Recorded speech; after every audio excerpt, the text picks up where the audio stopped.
Thank you, and welcome to the Agency Balance Podcast, where we talk about marketing, tech, real-life self-improvements, and things that make you happy to find your balance. Agency Balance is sponsored by Smartiker, a marketing technology agency that creates solutions that align B2B marketing, sales, and service to drive results throughout the entire customer journey. Get the MarTech experts. Get Smartiker.com. Here is your host of the Agency Balance Podcast, David Snyder. Welcome to another episode of the Agency Balance Podcast. Today, I am joined with Kevin Marshall, president of Marshall Advertising and headquartered in Tampa, Florida. Kevin, tell our listeners a little bit of background and say hello. Hi, everybody. Dave, it's a pleasure to be on the show. Thank you so much for having me. As you said, based in Tampa. I'm from Pittsburgh originally. So huge Pirates, Steelers, Penguins, anything Pittsburgh. But I've been in Tampa for about 30 years, outside of 10 years in Los Angeles. Kind of grew up in advertising. My father was in the advertising business. And I followed suit after college, starting off in broadcast television sales, both locally and nationally in Tampa and in Atlanta. And about 1994, my wife started doing some freelance media buying while I was still trying to climb the corporate ladder. And in the year 2000, we had one child and one on the way. And I was traveling all over the country and I wanted to be home with my kids. And we decided to give her little freelance thing a full shot of going big, and we started Marshall Advertising formally, and we've been at it for 22 years. My wife and I together, Jennifer. Well, that's really cool that you guys are working together, and I obviously know there's got to be dynamics, right? Because I am the same boat here. My wife works with me in the business, and it's tough, especially when you're remote now, right? Because you're both. Yes. Well, you're partial, right? Talk a little bit about maybe that for a moment, the dynamics of being remote versus virtual. How's that been for you guys?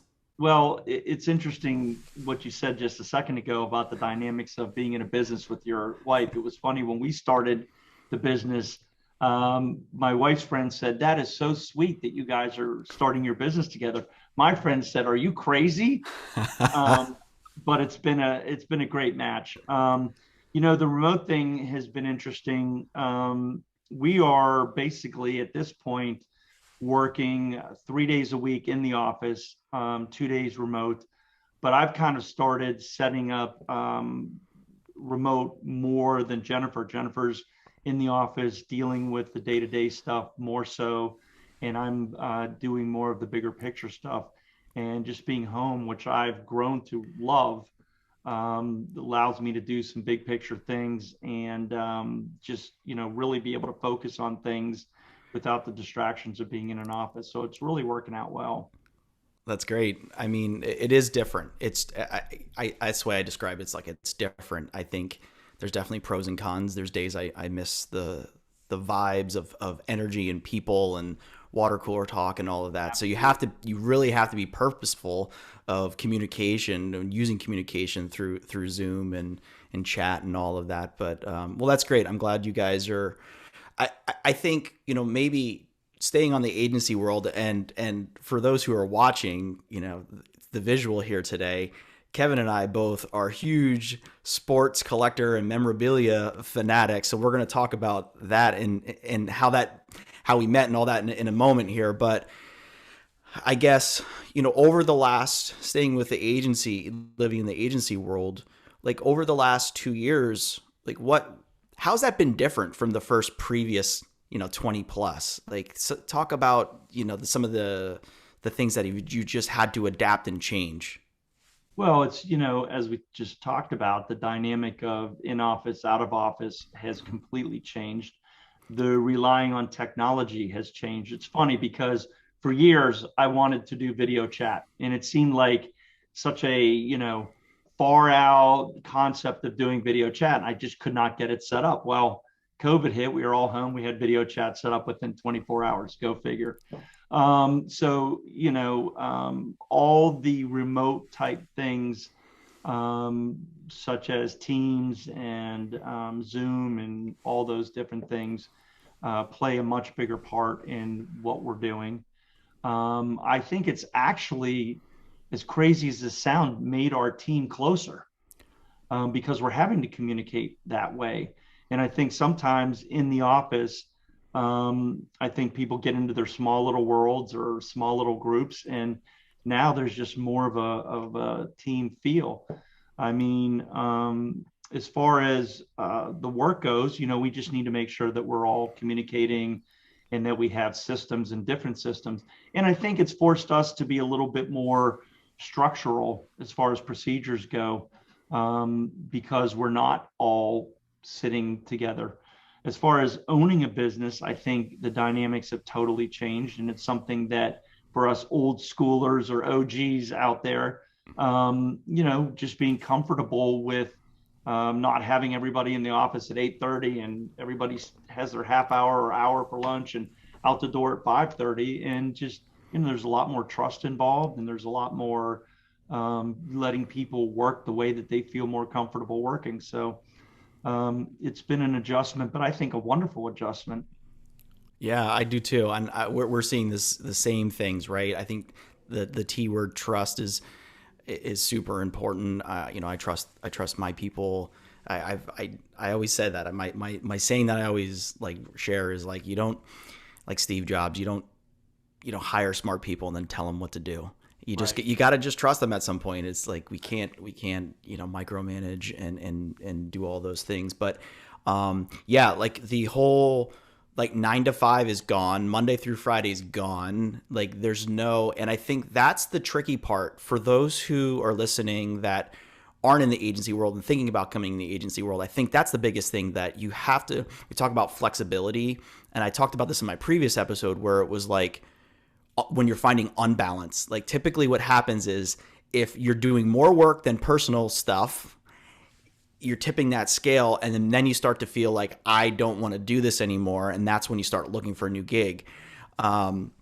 So it's really important that you go into it with the expectations of like an agency and working virtual. It's not 9 to 5, but just know you have that flexibility at 2:00 if you want to go outside and walk your dog or get your haircut. Like it's totally cool. Yeah, that's, the thing about it is there is another side to the flexibility, and you kind of touched upon it, and it's having work and personal life balance. I think with the flexibility, and we've always kind of encouraged this even before COVID, again, we started our business because of our family. So we want everybody to be able to go to, Little Sally's music recital at 2:00 in the afternoon. And if you have a doctor's appointment, by all means go. I mean, we know you're going to get the work done. But with this flexibility, I think people are having a tougher time separating from the work and taking the personal time. And we've had to really work hard to get people to take vacations, believe it or not. Yeah.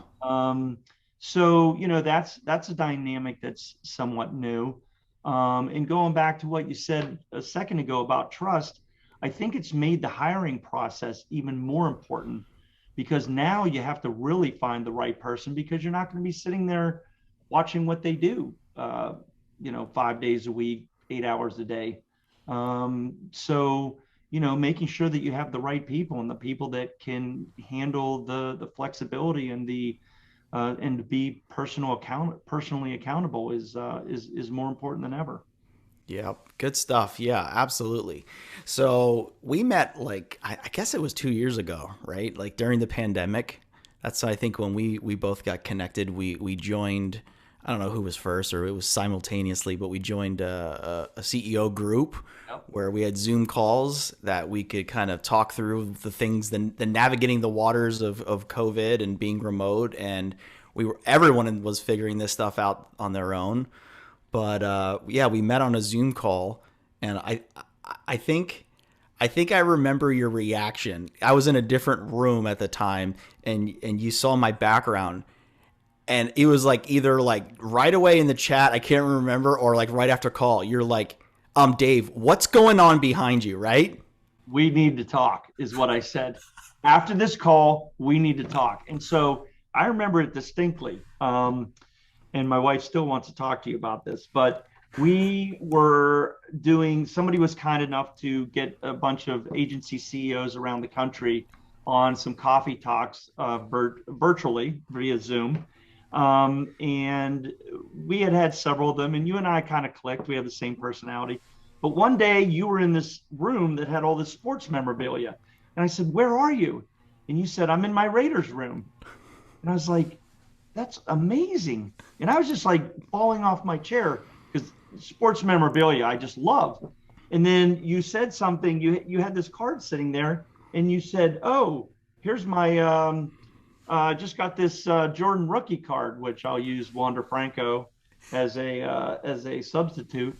And I said, "We need to talk after this call." And after the call, I think we spent about an hour and a half, and you started telling me about baseball cards and sports cards and how you got back into it over COVID and how you grew up working in your dad's sports card shop. And I was immediately obsessed because I had collected cards when I was a kid, had been gone from it for decades.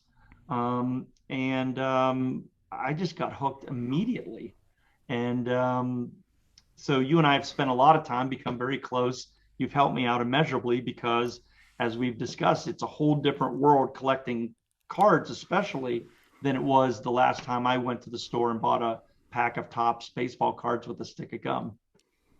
Yeah, that's you nailed it. That is exactly how that story went down. But yeah, the sports cards world, I started collecting when I was 6. Started collecting Garbage Pail Kids first before baseball cards, and then my dad said Garbage Pail Kids are not going to be worth anything, which they actually are right now. Which we'll come back to that maybe. But and I started recollecting Garbage Pail Kids first editions, like Atom Bomb, the famous with the head explosion. They're gross. They I don't know if they still make them today, but I don't know if they can get away with some of the things that they did on some of those cards. But so I started collecting baseball cards and then continued all the way through high school. And like you said, and then working in my parents' shop, which I thought was awesome. Like, I think if I look back at all my like outside agency jobs, like when I was growing up, it was always in sales. I worked in a hardware store. I was doing sales. Worked in a card shop. I was selling there. So like, I think it paved the way. Even trading and hustling, swapping cards on the school ground, like paved the way for me being in sales. Absolutely. It's funny. I go to card shows now, and I see these kids negotiating with people my age, and I love it. And I tell the parents, I'm like, you are teaching you may think this is crazy what's going on right now, and your son's spending this money or whatever that maybe you're happy about or not happy about. But what you're teaching him or allowing him to learn is a life lesson that just cannot be taught in a classroom. And I see these kids negotiating deals, and these guys just like, and in a 12-year-old or an 8-year-old kid getting this card that he wants for the money that he has, down to the quarters and dimes that he has in his pocket, is just fantastic. And you're right, it does. And that's something that I've tried to teach my kids, is if you want something, ask for it. And if you want a deal on it, ask for it. And so I think that the sports cards and the younger kids like you experienced is a great is just a great life lesson in negotiating and seeing values rise and fall. I mean, think about the economics of what we're looking at with cards, and the price of cards going up and down based on a current player's the week that they just had versus somebody going on the injured reserve list, and all of a sudden the price of their card goes down. So kids are getting to learn all those lessons outside of the classroom, which if those would have been around when I was a kid, I think I might have done a little bit better in school. Yeah, that's right. I had no problem memorizing a price guide from front to back, but I couldn't memorize the textbook. Go figure. All right, so let's get into some specifics, and then I'm gonna come back around to like tying a bow on this between the balance of collecting. And I see so much for those who are watching on YouTube, or if you're listening to this, hop over to the YouTube channel because you probably want to see some of this stuff. You know, anything that I see a helmet, I see a guitar, I think that's the Stanley Cup ring mounted behind you. Talk about some of these. What do you collect?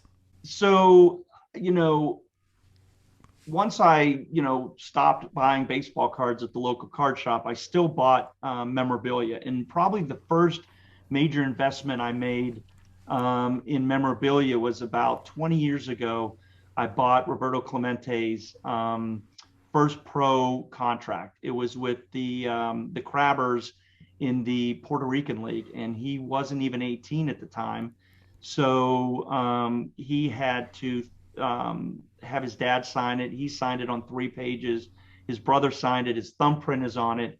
That contract right now, which was on loan to the Clemente Museum in Pittsburgh, which is a phenomenal museum for any of those baseball fans that happen to make their way through Pittsburgh. But it's actually been, it's now on loan to the Smithsonian in Washington, D.C., that has a Latin American baseball exhibit. So that's very exciting. I mean, to think that I have something that's being displayed in the Smithsonian is pretty cool. That kind of kicked things off. The weekend before COVID hit, I bought this bad boy. And this is actually James Harrison's of the Steelers helmet that he wore in Super Bowl 43. And for those that don't remember 43 specifically, this was the helmet he wore when he intercepted Kurt Warner's pass right before halftime and ran the ball 105 yards and was tackled just past the goal line, which took quite a long time to review as to whether he got into the end zone before being tackled, which was the difference between 7 points or 0 points because the clock ran out. So the funny thing is, after I bought that helmet, that Monday, COVID shut down, and I thought, oh my gosh, I just spent all this money, and we're going into one of the craziest times ever. But I'm glad I did. And since then, the NFL has named it, I believe, the 7th greatest play in NFL history. So when I have people to the house and I want to show them the helmet, I show them the play on TV first. And then, as you can see behind me, that is a ring from 2004, the Stanley Cup champions for the Tampa Bay Lightning. We actually handled the advertising account for the Lightning at the time. So it was one of the greatest experiences of my life. And so they were kind enough to give me a ring in a display like that. I collect autographed guitars for bands that I like: Pearl Jam, Nirvana, Weezer, U2. I have a whole big collection of autographed guitars and constantly look to add to that. And then I have, Roberto Clemente's my main personal collection. I was 7 years old when he passed in Pittsburgh, and I was a fanatical Pirates fan, even at a very young age, and was just devastated when we lost him. During that humanitarian effort that he was trying to take supplies to Nicaragua. And then, since my talk with you that day in the Raiders room, I've been collecting cards at a fanatical pace. And so a lot of Pittsburgh stuff. I've got my Clemente cards. And, one of the things that I had to learn quickly is that it's a new world in baseball card and football and all the different sports with grading and the different grading companies and stuff like that. And I didn't know any of that going in. So, I've been buying the higher graded cards, and you helped me, learn all about that. So I appreciate that. Yeah, I think it's neat that there's probably a couple things that come to mind when you try to reconnect to your childhood, and absolutely sports cards are one of them. I think of like automobile collecting, like it's like a thing where it's like, I remember that car as a kid, and now I'm I have income that I can afford to get it.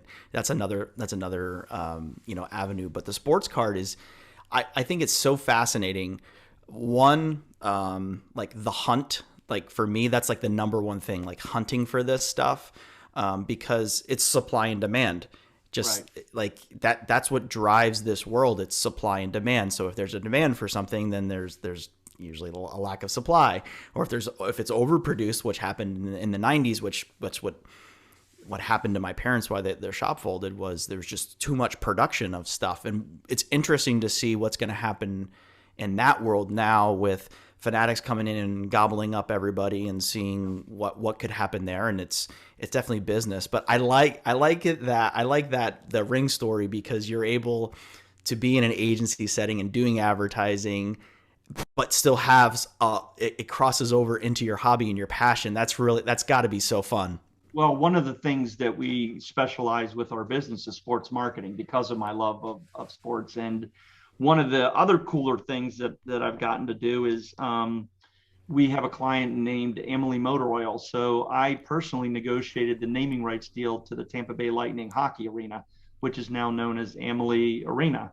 And so that, just being able to merge two things that I love in a career, it was just unbelievable. Little did I know that we would go to 3 cups and win 2.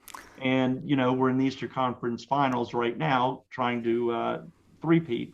But that's just been unbelievable, getting to do that as well. And, we have other deals that we've done with some of the pro sports teams on behalf of other clients. And, we look to get into more of that as we move along. So, yeah, that's been a lot of fun. Yeah, it's the other thing I love so much about collecting is it's analog. It's something you can touch and feel, and it's condition sensitive, and it's about quality. And for me, I have an art background. There's definitely an art angle to all of this.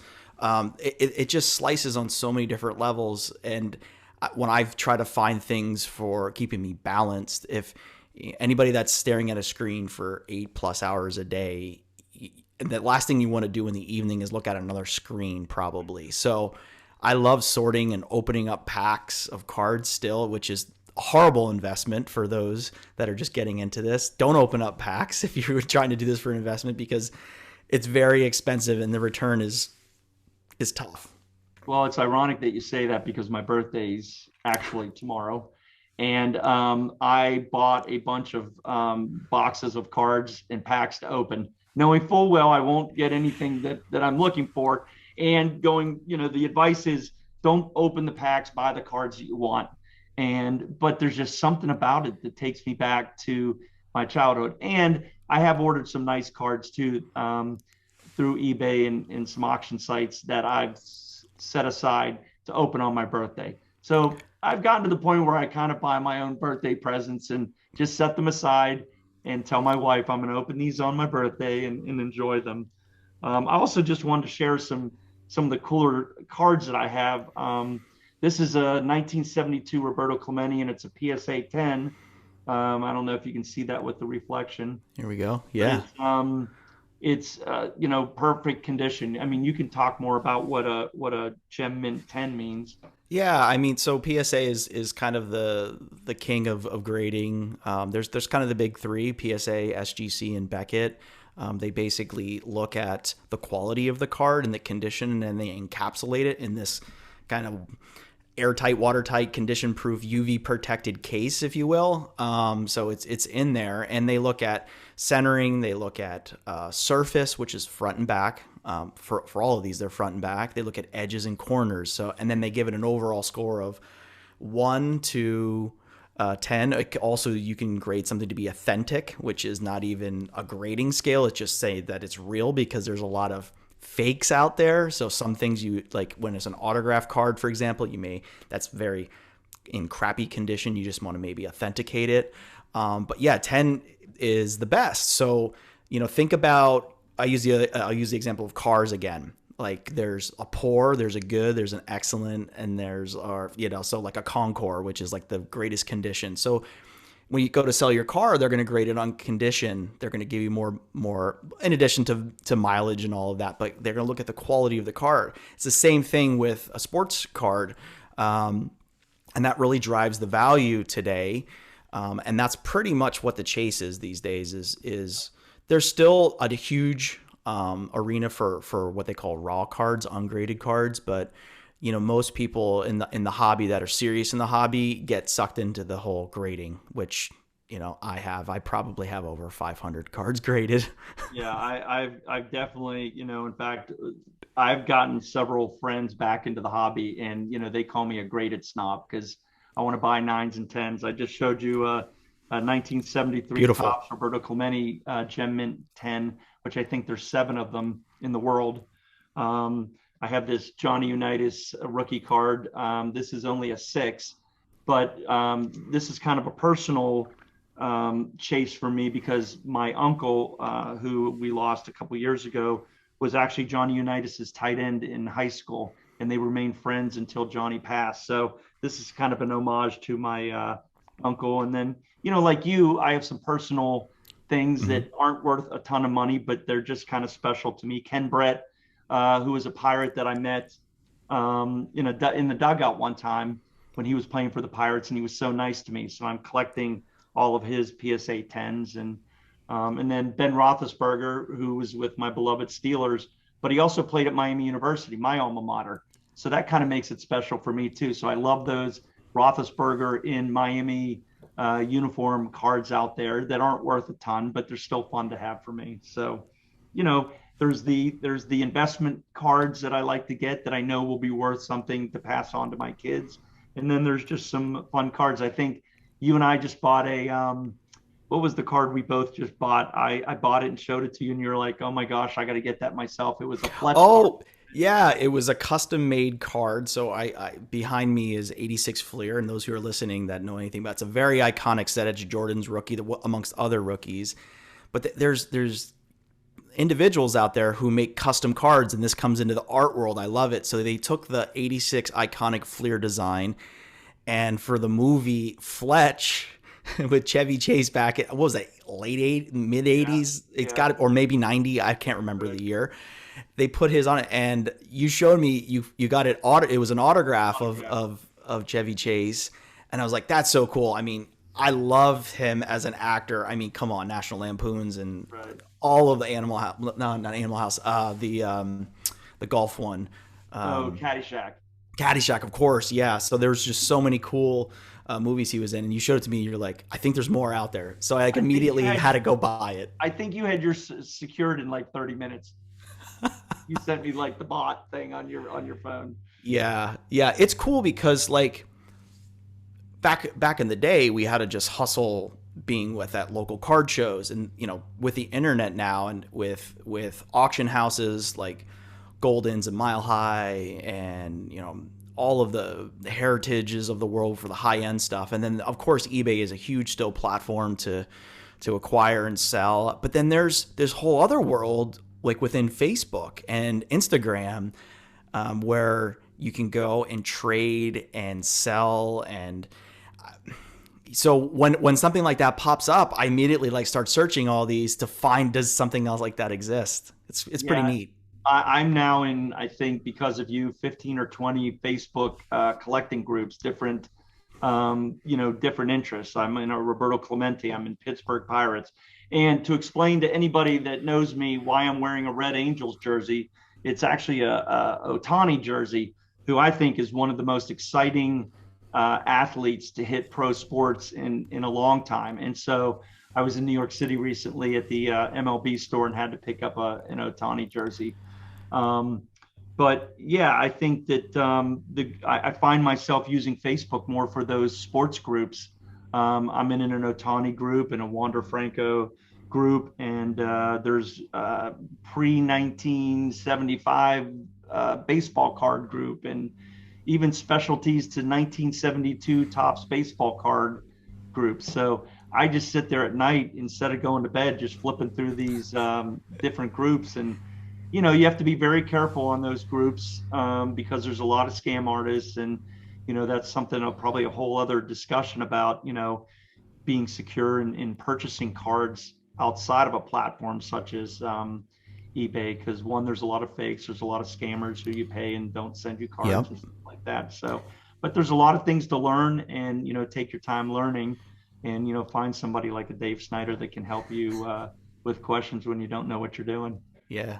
Yeah, if you're in this world, the best way to get in touch with me for my cards is my Instagram, Dave Knows Cards, at Dave Knows Cards.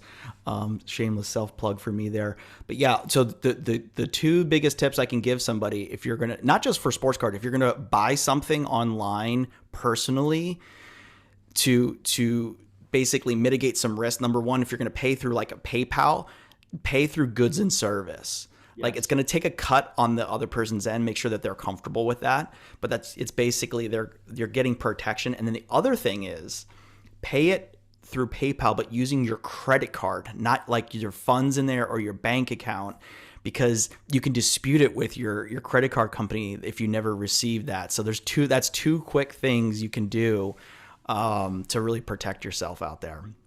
Yeah, I got burned early on with the can you just pay me with friends and family? You have no recourse. As soon as that payment goes through, you have no recourse whatsoever. It's like paying cash. So even if the person balks at goods and services, for me, I'd even pay whatever their fee is to use goods and services, just to have the peace of mind, especially if it's a higher end product like that. Yeah. I think collecting in general and finding something like this to do, I don't know, for me, it gives me balance. It's one of those things that give me balance, that I always say, like, try to do the things that you love every single day. So like I try to touch sports cards every single day, whether if it's like flipping through them. You become, if you get addicted into this, which you will, you become really good friends with your mail people. Yes. So like your FedEx, your UPS, especially your United States Postal Service. I think between Amazon and sports cards coming through the mail, like, we're saving them. Yes, But you like watch out for them, that you get to know them by name, and you end up buying them, gift cards at Christmas because they're giving you cards in the mail. And because they bring them to your door, because they're like, I didn't want this card sitting in your mailbox, so I thought I'd knock on the door. And so they get to know you. It's funny, when there's not a card in the mail, my wife gets the mail. She's like, something must be wrong today with the mail. And I fall for it every time. And why is that, honey? Well, there's no baseball cards in the mail today. And I smile and laugh, but secretly I'm disappointed that there weren't any baseball cards in the mail that day. Yeah, it's quite the addicting habit, but it's like anything. It's a form of investing, like we said. It's, the stock market's tough right now. It's down, and with inflation, I think the card market is overall still really strong. I think what I've seen right now over the last few weeks, and maybe even call it even months, it's definitely been on decline for a couple reasons. I think inflation of itself, the ones who had just a little bit into the hobby that really were just looking to make a buck have gotten out. I think the other thing is not having extra income to go towards something like this. They're shifting those funds elsewhere. I think you always have kind of a switch of seasons. Like, so the NBA right now just stopped, and we're waiting for football. Baseball's there and happening, but baseball stalled out in the beginning. So like maybe some of the casual fans didn't get right back into it. So there's a lot of different factors going into it. It's not just, hey, get a pack of cards and see what you get. There's, like you said, there's a lot of research that you have to put into something like this. I think one of the safest bets, like what you're doing with your Clementes, me with, Jordan, for example, is invest in the greats. Yep. I always say, like, if you're looking to do an investment into sports world, stick to the one. If you say one name, could you recognize who that person is? So you say like Wayne Gretzky. You say Michael, well, maybe you'll have a couple, but Jordan even, or Roberto, like you could just stop there. Lemieux. Yeah. Exactly. So if you focus on the big ones, those are safer investments than the volatile ones, where it's like, watching the finals right now, like Jason Tatum. Now he's a couple years in, he's starting to stabilize himself. But like Jordan Poole, that kid came out of, he's very, really young yet, but he kind of came out of nowhere into the, kind of second season. So like his stuff went way up. And then like, so I'm out of Philly, like Tyrese Maxey had an amazing second year. So his stuff was exploding, but it's volatile.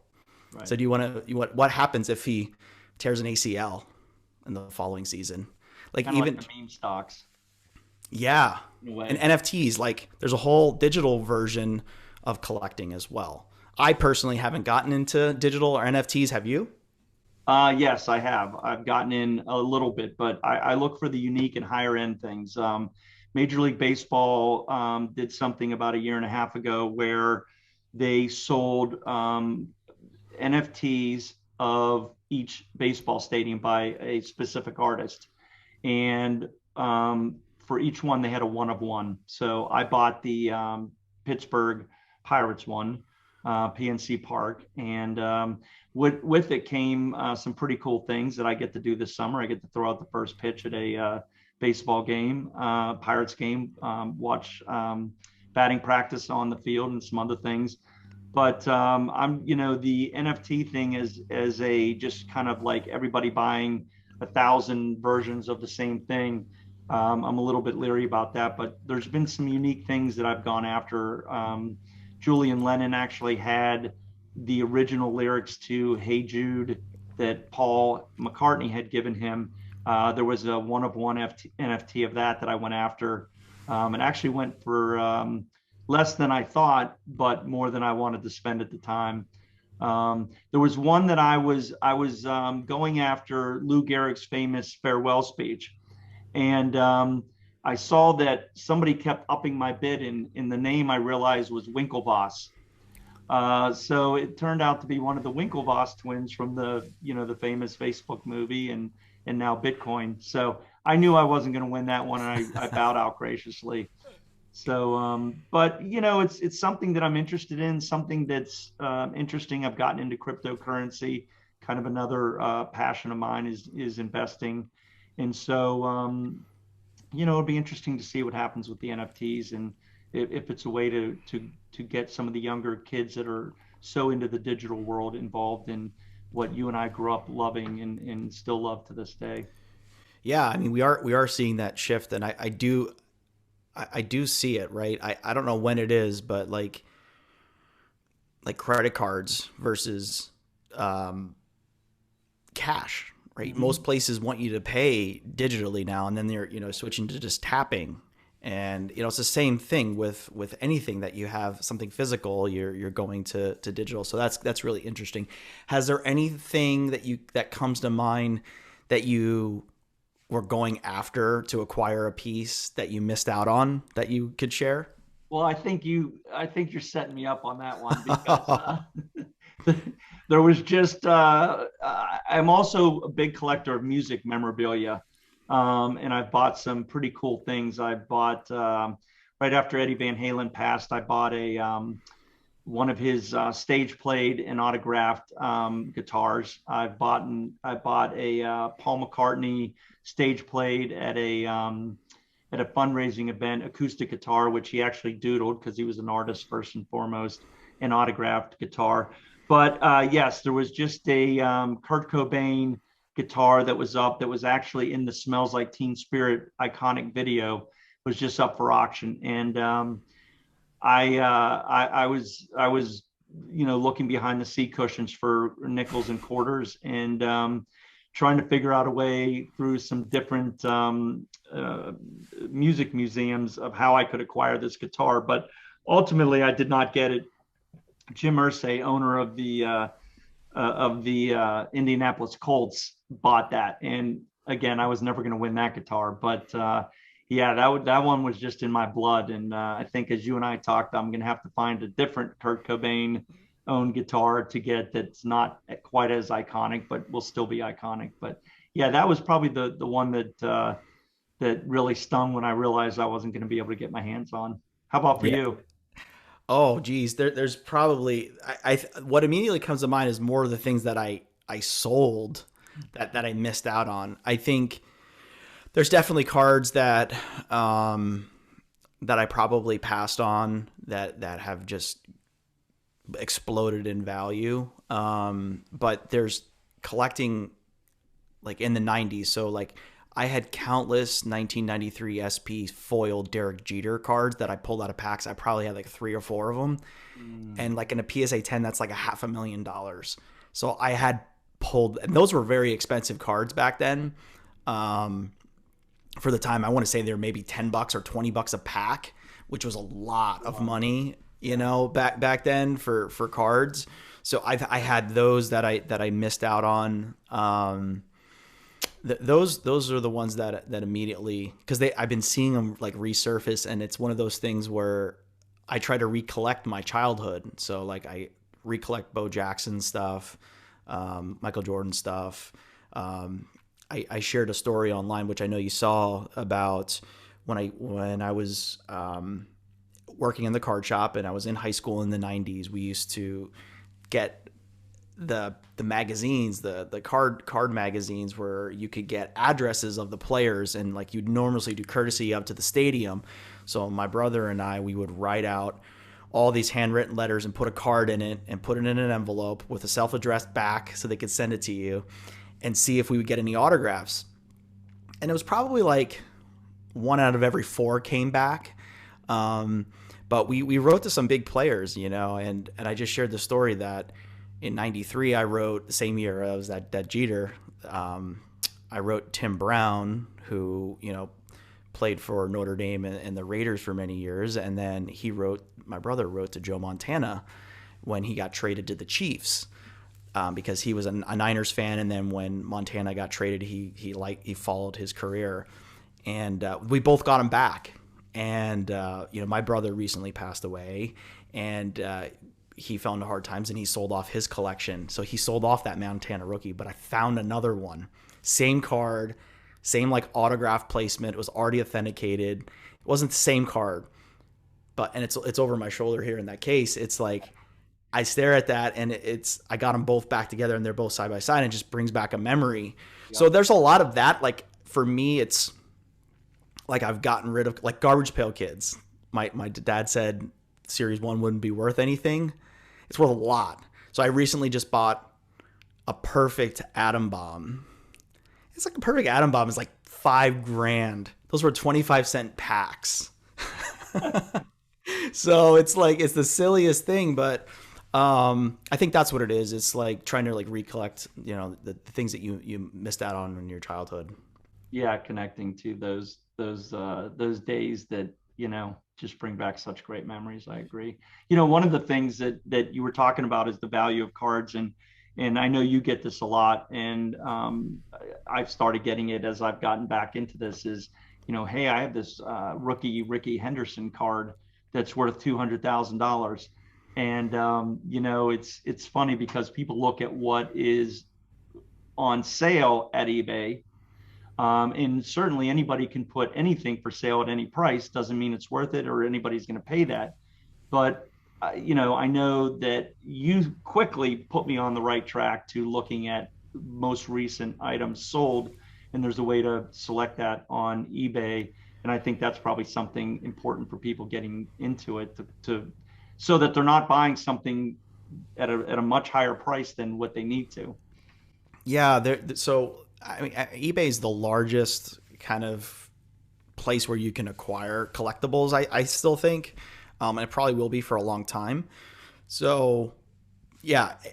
What is something worth? Well, it's worth anything that somebody will pay for it. Mm-hmm. That's generally the way it works. However, doing your research is extremely important in any type of investing. When you're doing research in card collecting or sports memorabilia collecting, you can look at past sales. So on eBay, on the left-hand side, you scroll all the way down in the listing, you can do sold and completed right there. But sometimes they don't show you, it's just crossed out. They don't show you the other way to look it up. So there's like these websites that crawl recent sales, like it's 130point.com, 130point spelled out.com. And you can go in there and you can type in like the card. So if it's like 1986, number 57, Michael Jordan, that's his rookie. And you can say PSA, and then it'll give you all PSA, you know, sold listings. And it'll give you what they recently sold for. that gives you kind of a baseline to see what they're selling for right now. A lot of people follow that in the industry of like that's what they call comps, what it's comping at. But there's other auction houses that you have to be aware of for high end stuff. So yeah, PWCC, Golden, Heritage, RMA, Mile High. You can look at their past sales as well for higher end stuff and get an idea of what some of those things are selling. When I say high end, it's like 5,000-10,000 plus items. So that's a really good way to check that as well. And I think it's just smart. Like you just have to be, and I think what's my point right now with investing in general is you just have to be smart where you're putting your money, because like a lot of people who exited that didn't have a lot of cash into the collecting hobby, those who still are in the hobby and that are lifers like you and I, we're still trying to be smart with our investing. We don't want to buy something and then it be worth nothing, right. So that's kind of one of the whole point. And I like the fact that this hobby you can personally collect items, things that you like, but it also can be an investment, and it can kind of fund the hobby. It can fund itself to an extent, and then you're going to get yelled at by the missus. Other or misses, which I've actually started an eBay store after listening to you and have had a lot of fun with that. And as you and I have kind of talked about, plans down the road, retirement, what are we going to do? And like, it's just something to look forward to, that I know that I'm not going to just be sitting around watching old reruns of, Seinfeld or whatever, that I've got this hobby and I've got my eBay store that I touch every day. The kids call it a side hustle.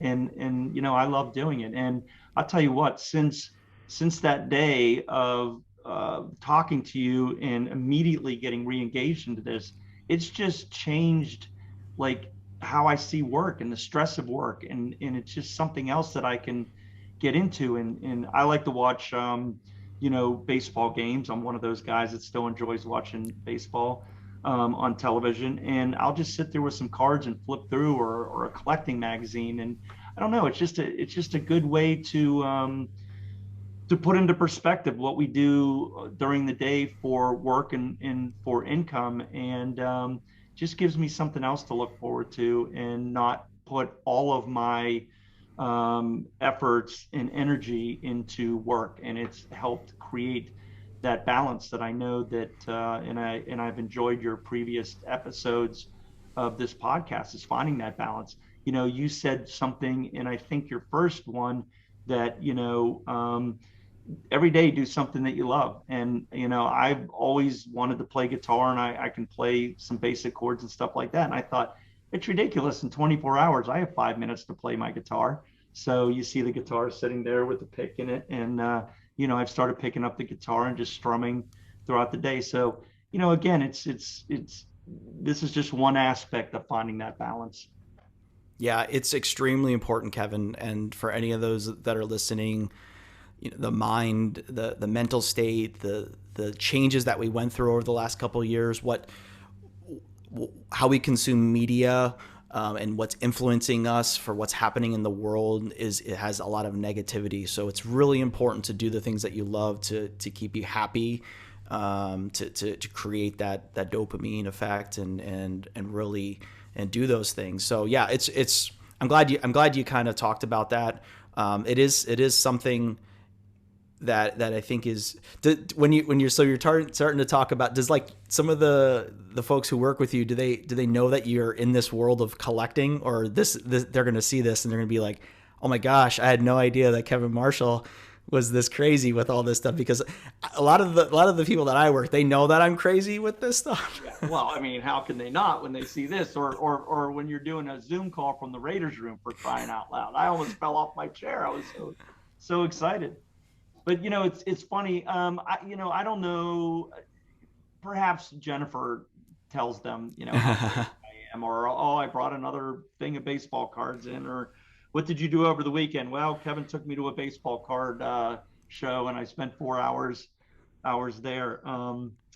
But so I don't know. But the other thing we were talking about is just finding, being able to separate from work. And, for all of us, for our employees, for us, but as business owners, it's 24/7. You're never away from it. But something like this that you can find a real passion in really creates a barrier and helps you separate yourself from work, because I had a lot of more free time back then, and I didn't have this passion that I have. And I had a desk at home even when I was in the office all the time, and I was like, oh, maybe I'll go check some emails or go through some paperwork, or you get magazines or trade journals that you don't find time to go through.